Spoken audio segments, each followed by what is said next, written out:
Romance ஹீரோன்னு சொல்கிறது கூட கொஞ்சம் டீசெண்டாக இருக்கோங்க. அவங்க வந்து ஒரு கேர்ள் ஃப்ரெண்டு இல்லை அவங்களுக்கான ஒரு லவ் இல்லை அவங்களுக்கான ஒரு பசிவ்னஸ்ன்னு ஒரு இடத்துல அந்த லவ் அழகாக தெரியும், அங்கே அவங்கள ரொமான்ஸ் ஹீரோன்னு சொல்லலாம்.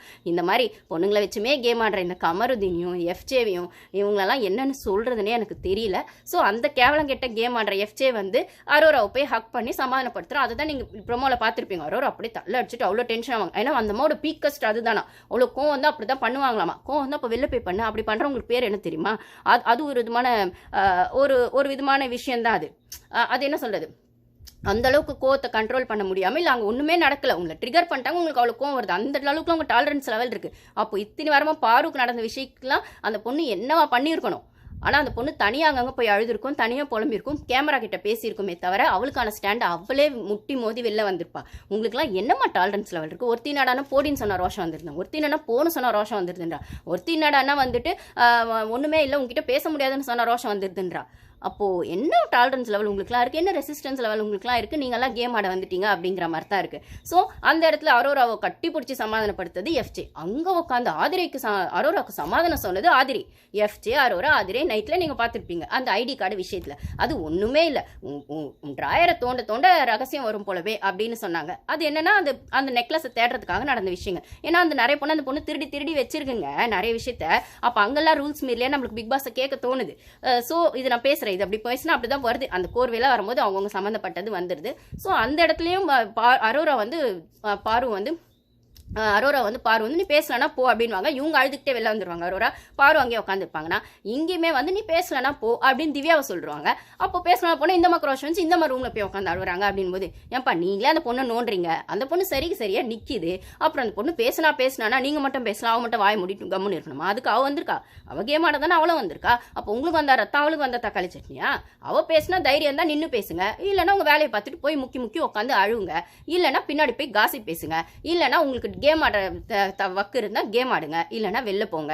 அதை விட்டுட்டு அவளை ஆட வேணான்னு சொல்கிறதுக்கும் அவளை பேச வேணான்னு சொல்கிறதுக்கும் அவள் இருக்கிற இடத்துல நான் இருக்க மாட்டேன்னு சொல்லியும் ஒருத்தன் தெரிஞ்சிட்டு இருக்கானே எஃப்ஜே. ஒரே பேட் வைப்னு என்னடா நடக்குது? அவள் தெளிவாக சொல்லிட்டா. எஃப்ஜே கிட்டயுமே நீங்கள் பார்த்து ப்ரொமோவில் அவள் சொல்லியிருப்பாள், என்னையே நீ வந்து சும்மா என்னை பற்றியே பேசுகிறேன், எனக்கு தெரியும் என்னை எப்படி ப்ரொஜெக்ட் பண்ணிக்கணும் அப்படின்னு. நானும் இந்த மாதிரி ஒரு கண்டஸ்டன்ட் தான், அதை மீறி நீ என்கிட்ட பர்சனலாலாம் வெஞ்சன்ஸ் காட்டாத, பகையெல்லாம் காட்டாதான்ற ஆங்கிளுக்கு தான் அவள் கோவப்பட்டு பேசியிருப்பா பாரு அப்படின்னு சொல்லும்போது, இதுக்கு நடுவில் இந்த சாண்ட்ரா பிரஜன் அமக்களம் வேற, இவனுங்க புருஷன் பொண்டாட்டியா உள்ளே வந்துட்டு இவனுங்க நிஜமாவே சண்டை போடுறானுங்களா இல்லை சண்டை போடுற மாதிரி நடிக்கிறானுங்களா? அந்த பக்கம் அவன் நாடனா எகிரிட்டு வரான் பிரஜனு. வியானாவை பார்த்து சொல்கிறான், இதுக்கு மேலே அந்த இதில் நெக்லஸ் டாஸ்க்லாம் பண்ணால் நான் வேறு மாதிரி ஆகிடுவேன், வேறு மாதிரினா அது என்ன அப்படின்ற மாதிரி மிரட்டுறதுன்னு அவள் வியானா கேள்வி கேட்குறா. உடனே எஃப்ஜே வந்து எகிரிட்டு பார்வை கேரக்டர் அசாசினேட் பண்ணால் அந்த இடத்துல சபரி நியாயம் பேசுகிற மாதிரி, நீ நியாயம் பேசினா என்ன பண்ணணும், ரெண்டு பேருமே பேசக்கூடாதுன்னு சொல்லணும். நீ எஃப்ஜேவை பேசக்கூடாதுன்னு சொல்லிட்டு ஆனால் எஃப்ஜே கிட்ட அவன் கொஞ்சம் எகிர்னவுடனே போய் அவங்ககிட்ட சாரி கேட்குறேன். ஏன்டா நியாயமாக பார்த்தா அவன் வந்து சாரி கேட்க வேண்டியது பாரு கிட்ட. நீ அப்படி பேசியிருக்க கூடாது பாருவை, இல்லைனா வந்து அது கேரக்டருக்குள்ளேருந்து பேசணும். நீ அதுமாதிரி கேரக்டரில் நீ இல்லைன்னு உனக்கு பனிஷ்மெண்ட்டு, நீ அவளை கேரக்டர் பற்றி பேசுறதுக்கு நீ பர்சனல் கொண்டு வரக்கூடாதுன்னு அது கொஞ்ச நேரத்துக்கு முன்னாடி தான் சொல்கிறான் பாரு கிட்ட. நான் அவங்ககிட்ட தனியாக கூட அட்ரஸ் பண்ணிட்டேன், ஏன்டா தனியாக அட்ரஸ் பண்ணலை, இப்போ கும்பலில் பிளாஸ்மாவில் வரும்போது நீ அதை அட்ரஸ் பண்ண உனக்கு ஏன் போயிஷி இல்லை, ஏன் தைரியம் இல்லை? அப்போ கொஞ்சம் அவன் எஃப்ஜே குரலை வைத்தனோடனே அவன் அடங்கி போயிடுறான். சபரி நீ அவ்வளோ பயந்தாங்கொல்லியாடா, அன்னைக்கு ஒரு பொண்ணை ஷூ காலில் மிதிக்கும் போது மட்டும் உனக்கு தைரியம் வந்துச்சு, அக்ரஸிவாக அவளுக்கான ஒரு கேமை வந்து நீ அக்ரஸிவாக ஆடும்போது மட்டும் உன் ஆம்பளை வெளில தெரிஞ்சிச்சு, நீ உன் ஆம்பளை வீரத்தை காட்டின. ஆனால் கேவலம் கிட்ட அந்த எஃப்ஜே கிட்ட உன்னால் காட்ட முடியல. அவங்ககிட்ட ஒரு 2 வார்த்தை வாய்ஸ் ரைஸ் பண்ணிட்டு அவன் அதுக்கு மேலே தொண்டை எடுத்தோன்னே சாரி எஃப்ஜேன்னு சொல்லிடுறேன். இந்த இடத்துல இந்த பொண்ணுக்கான நியாயம் கிடைக்கல, எங்கேயுமே இந்த பொண்ணுக்கான நியாயம் கிடைக்கல. அவன் என்ன கேரக்டர் அசாசினேட் பண்ணுறான், யாரும் தலையும் கேட்க மாட்டேங்க, மற்றவங்களும் கேட்க மாட்டேங்க, சம்மந்தமே இல்லாமல் பிளாஸ்மாவில் வந்து உட்காந்து வேற எதையோ ஒன்று பர்சனலாக பேசினா அப்பயும் கேட்க மாட்டீங்களா? கேட்கல. ஆனால் இன்னைக்கு ஒன்றுமே இல்லாத இந்த திவ்யா விஷயத்துக்கு போன்னு சொன்னதுக்கு பேசணுமா, போடின்னு சொன்னதுக்கு பேசணுமா, கமருதினி எக்ரிட் வந்ததுக்கு பேசணுமா? என்ன நியாயம் இது? அப்புறம் சுபிக்ஷாக்கு வந்து காலில் அடிப்பட்டா அதுக்கு ஒரு நியாயம் கிடைக்கணுமா? அரோராவை யாராச்சும் சொல்லிட்டா அதுக்கு ஒரு நியாயம் கிடைக்கணுமா? இப்போ இந்த இடத்துல வந்து இந்த அரோரா மேலே கொஞ்சம் காண்டு வந்து வினோத்துக்கு வந்துச்சு, கானுக்குட்டிக்கு.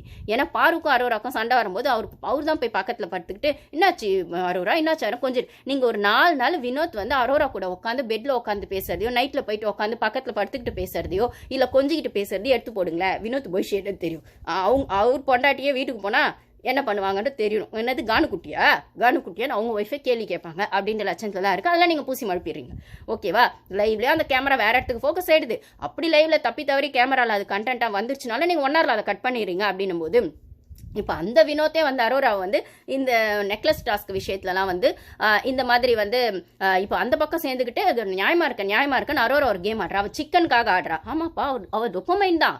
அவள் வந்து சிக்கனுக்கு டொப்பமைனு, லவ்க்கு டொப்பமைனு, ஃபிசிக்கல் டச்சுக்கு டொப்பமைனு, அதுக்கப்புறம் பாய் ஃப்ரெண்டுக்கு டொப்பமைனு, அப்ரிசியேஷனுக்கு டொப்பமைனு, அட்டென்ஷன் சீக்கிங்க்கு டொப்பமைனு, இவ்வளோ டொப்பமைன் அவகிட்ட இருக்கு. ஸோ நீ எந்த டொப்பமைனில் இருக்க நீ டிசைட் பண்ணிக்கோ. அப்படின்னும் போது நீ அவளை வந்து ஃப்ரெண்டாக நினச்சி பழகிறான் போது அவளுக்கான தேவைக்கு எப்படி வேணா யூஸ் பண்ணுவான்னா, உனக்கு இன்னைக்கு தெரிஞ்சுதா உனக்கு பிரச்சனைன்னு ஒன்று வரும்போது அவங்க அரோரா வரல.